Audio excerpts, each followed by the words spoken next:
You know, when you think of a contract, you probably picture the words on the page, right? Black and white. But what if I told you that almost every single agreement is, well, haunted? That it's filled with unwritten rules and hidden clauses that are just as powerful as anything you actually signed. Today, we're exploring the invisible ink of contract law, implied terms. I mean, you've definitely been there. You're signing a lease, an employment agreement, maybe even just the terms and conditions for a new app. You give it a scan, but you can't help but think, what if something goes wrong that isn't covered in here? What happens when the unexpected happens? Well, that's exactly where implied terms come into the picture. All right, so here's our game plan. First, we're going to uncover what these hidden rules actually are. Then, we'll look at the three main places they come from. After that, we'll dive into how judges basically try to read minds. We'll also touch on a pretty heated debate about good faith, and finally, we'll break down why this all really matters to you. Okay, let's get right into it and start uncovering this invisible ink. What does it actually mean for a contract to have rules that you can't even see? So what is an implied term? Well, put simply, it's a rule that the law itself inserts into your contract, even if you never wrote it down, never even talked about it. It's there to make the whole agreement work and to make sure there's a baseline of fairness. Look, let's be real. No contract on Earth can possibly predict every single thing that could happen in the future. Life's just way too messy for that. So when a problem pops up that the contract is totally silent on, implied terms step in as a kind of legal gap filler, stopping the entire deal from just falling apart. So, a great question is, if the people signing the contract aren't writing these terms, where on earth do they come from? Well, it turns out there are three main sources. These implied terms basically flow from three primary streams. The biggest source, as you can see, is the courts, where judges imply terms based on legal principles. Then you've got statute, which is where Parliament writes laws that just stick terms in automatically. And finally, you have custom, which comes from those long-standing, everybody knows this, industry practices. Okay, the most straightforward source is statute. Just think of this as the government's default rulebook. For instance, when you buy pretty much anything, the Sale of Goods Act automatically implies a term that it has to be of satisfactory quality. Doesn't matter if the seller ever said it. And in the same way, if you hire someone to do a job, the law implies they've got to use reasonable care and skill. These are basically legal safety nets, especially for all of us as consumers. Next up, we have custom. You see, sometimes a whole trade or industry has these unwritten rules that are so well known, so ingrained, that everyone just assumes they're part of any deal. The classic example comes from a case way back in 1836, Hutton v. Warren.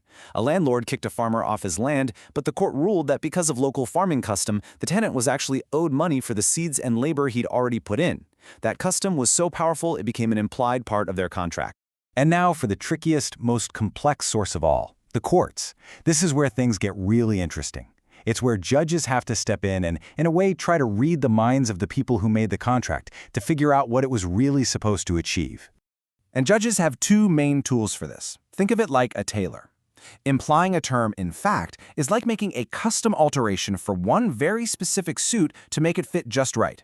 But implying a term in law is like setting a whole new standard size for all suits of a certain type, because it's just considered necessary.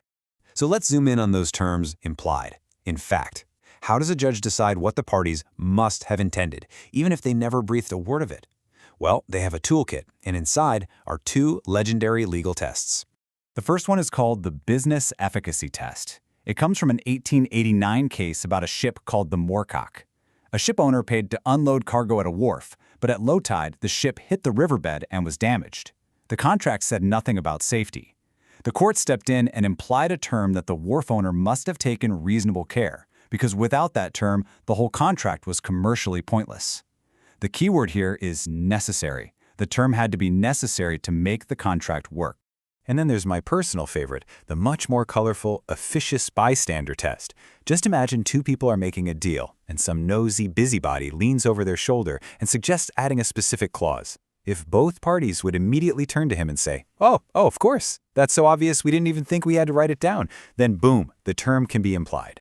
So today, courts kind of blend these two old ideas. First, they check if there's a genuine gap in the contract. Then they ask, is the term necessary to make the deal work? And finally, they ask, is it so obvious that both sides would have just said, oh, of course? It's a really high bar to clear.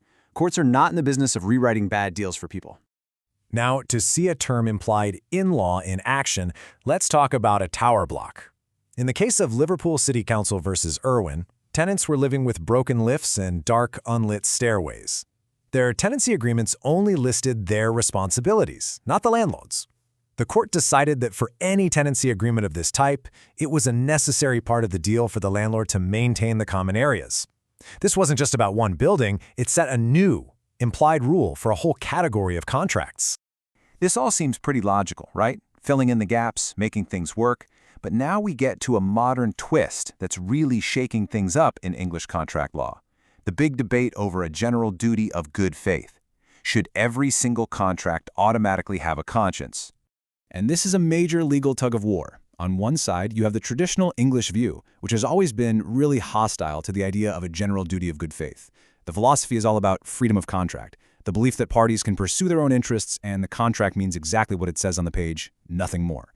The fear is that a vague good faith duty would just create chaos.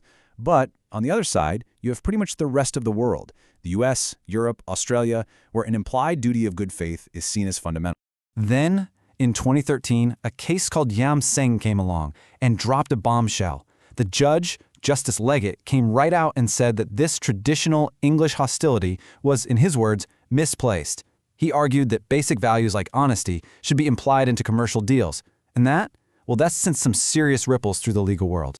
But not so fast. The establishment pushed back and hard. Just a month later, in a completely different case, the Court of Appeal basically doubled down on the old traditional view. They stated very clearly that there is no general doctrine of good faith, and if parties want one, they had better write it into their contract explicitly. So as you can see, this debate is still very much alive and kicking.